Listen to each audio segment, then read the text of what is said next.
Torn up concrete, bumpy asphalt, and dented roads all come from heavy loads on our highways. Overweight trucks that tear up our roads and keep state maintenance crews working. At the beginning of the legislative session, outgoing Lieutenant Governor David Dewhurst told us the state has not fully staffed weigh stations for years, and the inspectors make sure those big rigs aren't too big or too tall. But KXAN's Phil Prazen explains how millions of dollars to monitor our roads is not a priority for the state of Texas.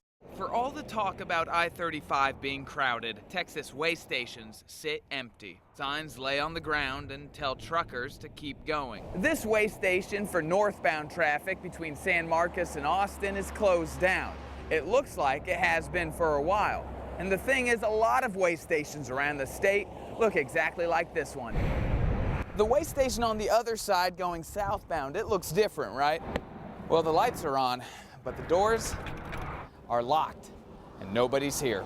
This truck stopped to get weighed, saw no one was there, and kept going. Before you can give away, you first must pay your bills. Even after pressure from many to invest in our state's unmet needs, the push for tax cuts and a hefty rainy day fund seems to be winning the day. Before leaving office, former Lieutenant Governor David Dewhurst put in a request for almost $92 million. Enough for more than 200 DPS workers to man the empty stations. Make sure that we've got our weigh stations manned, not just 10 hours a week or 40 hours a week, but 24/7, 365 days a year. Both the House and the Senate budgets have no increase in the DPS commercial vehicle enforcement budget, meaning not a dime of Dewhurst's request will become reality. Phil Prazen, KXAN News.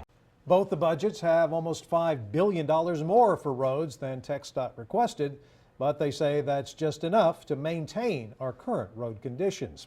Weigh stations are manned by DPS, and it looks like that department will get a lot more money this session, just not for weigh station crews or upkeep. The House puts $551 million to the Texas Department of Public Safety to pay for 300 more troopers and support staff for border security. The Senate places $811 million to keep the increased numbers from Operation Strong Safety down in the Rio Grande Valley.